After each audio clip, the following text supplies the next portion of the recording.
khudbadda mambarka isagoo khudbadaynaya nin acraabiya isdhextaagay dadka dhexdii oo yidhi rajulun ghariib baan ahay jaa'a yas'alu can diinihi laa yadri maa diinuhu nin ghariiba ayaan aho diinta islaamka ku cusub oo u yimidee diintiisa islaamka inuu wax kaa weyddiiyo khudbaddii jumcada intuu nebigu joojiyey ayuu ka dhaadhaco ninkii halkiibuu ugu tegey kursigii baa la daba qaaday nebiga calayhi salaatu wassalaam mas'alad allii mas'aladuu raba inuu nebiga weyddiiye markuu weyddiiyey uu u dhammaystiray ayuu nebigu soo noqdo khudbaddii buu nebigu dhammaystiray waa mucallim haddaad mucallim tahayna mahalkaagu waa nebi maxamed calayhi salaatu wassalaam mahalulaclaa ciddaad ku dayanayso waa nebi maxamed calayhi salaatu wassalaam haddaad qaa'id ummadeed aad tahayna u fiirsa dulqaadka nebi maxamed calayhi salaatu wassalaam nin reer baadiyo oo acraabiya ayaa nebigeennoo saxaabadiisu hareeraha ka socdaan gadaal intuu kaga yimiday ayuu cimaamaddii go'i nebiga hunguriga kaga qabtay markaasuu weliba hadal adag ku yidhi xoolaha ilaahay agtaada uu dhigay adiguna ma lihid awowgaa cabdulmutalibna male nasiibuu ka yidhi intuu nebigu qoslay buu ku yidhi siiya buudha 100 halaadoo geela isagiina la siiyey xaakim haddaad cid ku ummad taladeeda aad haysid ama magaalo xakum ama waddan xakum ama tuulo xakum ama tala reereed hay cidda aad ku dayanaysa waa nebi maxamed waa mahalulaclaa dhinac walba waxa uu nebigu bashariyadda u yahay mihaalkii u sarreeyey lagu dayanayo inaad ku daba liibaanta mooyaane ku daba khasaari maysid abadan abadan limaada la'anna ilaahay baa yidhi wain tutiicuuhu tahtaduu haddaad nebi maxamed aad raacdaan ood ku dayataan waad hanuunteen baa ilaahay yidhi tabaaraka wa tacaala saxaabadu ninka inay gacan ula tegaan bay ku hamiyeen walaakiin nebigu uu dhoolla caddeeyey intuu qoslay saxaabadii cadhadii buu ka baabbi'inayaa markaa buu nebigu saa intuu ege buu qoslo wuxuu ku yidhi war waxa uu doona siiya buu nebigu yidhi kaxeeyo baytalmaalka geeyo oo siiya buu yidhi haniimadii gaalada laga soo qaaday buu nebigu sidaa u qaybinayey kan intaa siiya kan intaa siiya kan intaa siiya nin acraabiyo reer baadiyaa ayaa saxaabada isdhex taagoo qayliyoo yidhi wallaahi qaybtan la qaybiyey lagumana cadaalad falin ilaahay dartiina looma bixin buu yidhi hadalkaa cidda lagu leeyahay waayo waa nebiyullaahi moxamed calayhi salaatu wassalaam balu fiirso dulqaadka nebigeenna eeg siduu nebigu ummadda iskugu waday eeg qismaddan la qaybiyey laguma cadaalad samaynin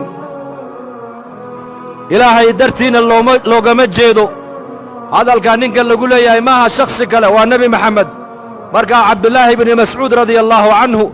ayaa maqlaayey markaasuu nebiga u tegey calayhi salaatu wassalaam markaa buu nebiga u sheegay markaabaa wejigii nebiga ayaa markiiba doorsomoo isbeddelay markaasaa nebigu yidhi hadday ilaahay nebi maxamed cadaaladdu xaggooda ka iman ayaa kaloo cadaalad samayn buu nebigu yidhi soo qabtoo ninkaa xidha nebigu ma odhan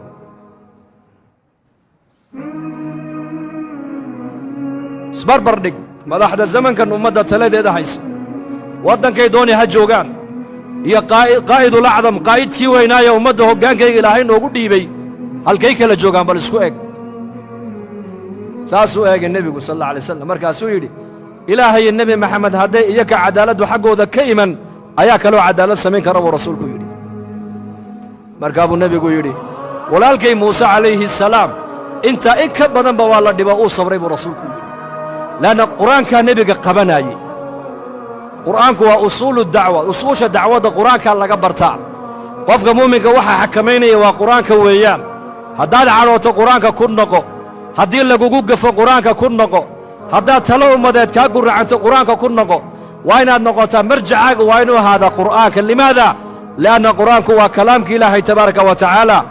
cadaalad dhammaystiran baa qur'aanka ku dhammaystiran waa maxkamad cadaalad oo dhammaystiran markaa buu nebigu yidhi walaalkay muuse calayhi asalaam waa nebi muuse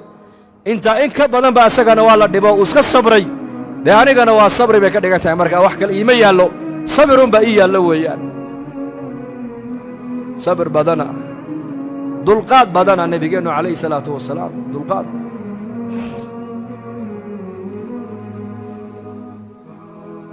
mas'uul isagoo ummad taladeeda haya ka daciifka ka qawiga ka ilaahay adeecaya ka cibaadadiisu naaqis ka tahay ka xaqa ilaahay ilaalinaya ka xaqa bini aadanka weli aan dhammaystirin ka akhlaaqda wanaagsanne ka akhlaaqdiisu ay liidato ka diinta ku fiican ka diinta weli ku dhaqankayga ku fiicnayn intaba nebigeennu calayhi salaatu wasalaam ummaddiisa uu isku waday ra'iisulmunaafiqiin cabdulaahi bnu ubaya bnu salool inankiisii baa nebigeenna u yimid calayhi salaatu wasalaam markii laga soo noqday ghaswat alaxsaab markaasuu yidhi yaa rasuula allah aabbahay munaafiqnimadiisii caddaatay waxaan ka baqayaa aabbahay nin muslima intuu dilo ninkaa muslimka ee saxaabiga aabbahay dilay inay anigana gacan igaga siibato sidaa naar ku galaan ka baqayaa aabbahay kurkiisa anigaa soo goynoo kuu keeniye igu fasax buu ka yidhi aabbihiina waa ra'iisulmunaafiqiin weeyaan markaa buu nebigu yidhi may kugu fasaxi maayo buu ka yidhi waayo la odhan maayo saxaabi baa munaafiq dila la odhan maayo lagu sheekayn maaye waxaa lagu sheekayn saxaabadii muxammed baa islaynayso kurka iska jaraysa adigana waa aabbaha suxbaddiisa wanaaji buu ka yidhi u samafal annagana sharkiisa ilaahay baa naga kaafin doona buu rasuulku ku yidhi muddo yar kadib ninkaa uu dhiman doonaa ra'iisulmunaafiqiin dadna markuu dhinto saxaabigii uu dhalay baa nebiga u iman doona wiilkiisa cabdullaahi baa iman doona oo nebiga ku odhan doona iigu tuko markaa cumar bnu khadaab baa ku odhan doona yaa rasuulallah munaafiqa ha ku tukane daa ila salaata aljanaasaha qofka lagu tukanayo waa ducayn qofka loo ducaynayo weeyaan markaa buu nebigu ku yidhi cumar waan ku tukaniye iska daa buu ka yidhi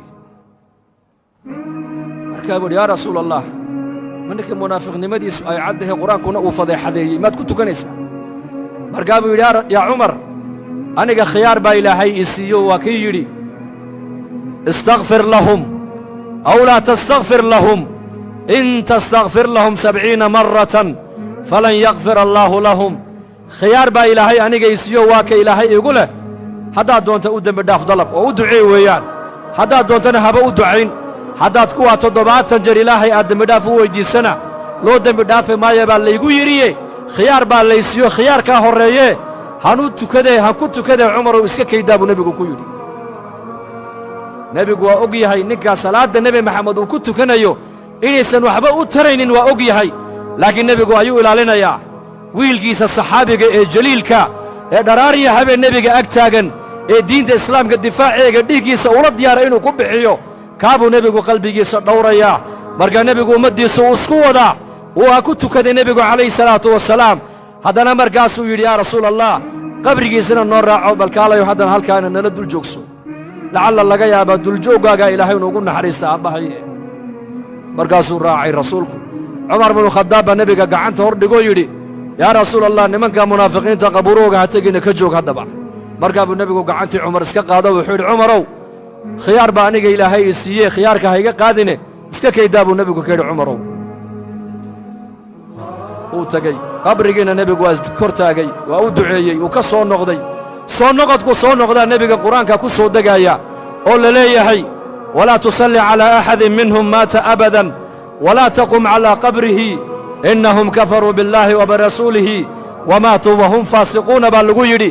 maanta wixii ka dambaysa baa nebiga lagu yidhi kuwaa munaafiqiinta salaadna kuma tukan kartid oo uma ducayn kartid qabuurtoodana haskor taagin baa nebiga lagu yidhi aayaadka qur'aankee soo degay iyo waxaa iswaafaqay tala bixintii cumar binu khadaab uu soo jeediyey maalinkaa intii ka dambaysay baa la yidhi cumar binu khadaab marka talada uu nebigu saxaabada uu shuurada uu tala gelinaayo talada cumar binu khadaab uu dhiibtaa nebigu si gaaruu iskaga eegi jiray baa la yidhi limaada imaam suyuuti raximahullah kitaabu taariikh alkhulafaa wuxuu ku sheegay 15 tala bixin oo cumar uu ummadda u soo jeediyey talo ummadeed oo nebi maxamed uu u dhiibtay iyo qur'aankaa iswaafaqay baa lagu yidhi xijaabkaa ka mida maqaamu ibraahiim baa ka mida aayaadka munaafiqiinta ka warramaya ayaa ka mida 15 talo oo cumar uu nebiga u soo jeediyey iyo qur'aankaas waafaqay baa la yidhi intaa intay ka dambaysa hadduu cumar talo dhiibto nebigu talada cumar si gaaruu isha ugu hayn jiray baa la yidhi markaa nebigeennu calayhi salaatu wasalaam sidaasuu nebigu ummaddiisa iskugu waday xagga cishradana cishradu waa maxay sidee nebigu reerihiisa ula dhaqmaaye ilaa shakhsi mutakaamil u ahaa nebi maxameda ilaahay baa yidhi wa innaka la calaa khuluqin cadiim jaanib keliya kuma sifoobin xagga cibaadada waa masal xagga akhlaaqda waa masal xagga maamulka waa masal xagga shujaacadda waa masal xagga naxariista waa masal xagga tarbiyadda awlaadda waa masal xagga maaragtaanee deeqsinimada waa masal xagga zuhdiga waa masal xagga mucaasharada reeraha siduu loola dhaqmo waa masal masal waa maxay waa tusaale caaisha radia allaahu canha waa la weyddiiyey aqalladiisa nebigu markuu joogo muxuu qaban jiray noo sheeg baa lagu yidhi markaasay tidhi umma almu'miniin caaisha radia allaahu canha waxay tidhi aqalka markuu nebigu joogo wuxuu qaban jiray maynii sheegaa kabta isaga ka gooday buu nebigu iska tuulan jiray marada ka dildillaacantina nebigu wuu karkaran jiray neefkiisana uu maalan jiray aqalka dhexdeeda adeeg waxaan u baahanayna nebigu waa noo qaban jiray tidhi isagaa noo adeegi jiray adeeg laakiin salaadda hadday gaadho nebigu salaadduu u baxaya calayhi salaatu wassalaam xuquuqda eheladiisa uu ilaalin jiray bal isagaa inoo sheegoo yidhi nafaqada dirhamka aad ilaahay diinkiisa aad ku nafaqaynayso iyo dirhamka maaragtaanay addoon aad ku xoraynayso iyo dirhamka maaragtaanay miskiin aad siinaysid iyo dirhamka ehelkaaga aad ku nafaqaynaysid waxaa ilaahay agtiisa ajar badan buu nebigu yidhi ka aad reerkaaga ku nafaqaynaysa ajar badan buu rasuulku yidhi ka reerkaaga aad siinayso qadra alxaaja markaasuu akhlaaq buu reerihiisa ku maamulaya akhlaaq wanaagsan wuu iman jiray aqalka caayisha wax la cuna ma yaallaan caayisha maya bay odhan jirtay markaa buu odhan jiray waa iska soomanaha iska daa xabsi wuu tegi jiray wax la cuna ma yaallaan saaka maya waxa ma yaallaan rasuul allow waa soomanaha iska daa buu odhan jiray cunto haddii la siiyey cajabisana uu cuni jiray hadday cajab gelin weydana nebigu ma ceebayn inuu ka tegi jiray wixii cajabiye wixii loo sameeyo haddii shaygaa uu cajabiyo ma odhanayn haddii shayga la sameeyana ma odhanayn maxaa sidan u samayseen shayga aan loo samaynna ma odhanayn maxaasaa u samayn weydeen ma dagaalamayn ma cadhoonayn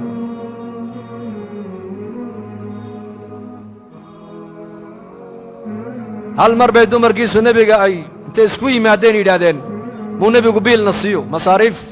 waatan dawladda islaamku dhaqaalo yeelatee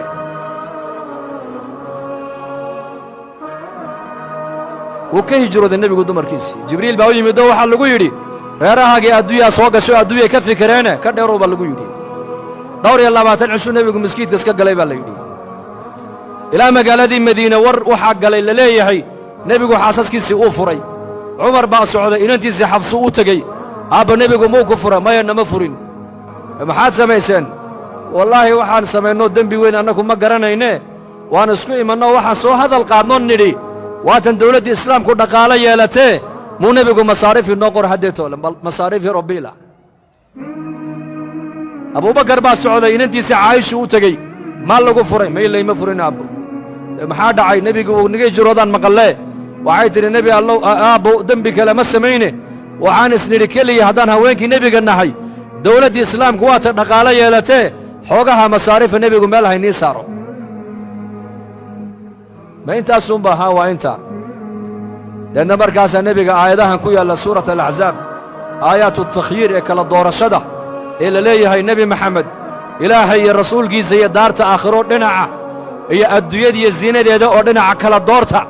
aayadaha ka warramaya kala doorashada kala doorbidashada ayaa marka nebigeenna ku soo degay calayhi salaatu wassalaam waxau nebigu ka bilaabay xaasaskiisa tii ugu jeclaa buu nebigu ka bilaabay waa tuma umma almu'miniin caaisha radia allaahu canha taasuu nebigu reerihiisa ugu jeclaa camar binu caas baa weyddiiyey nebiga su'aashaas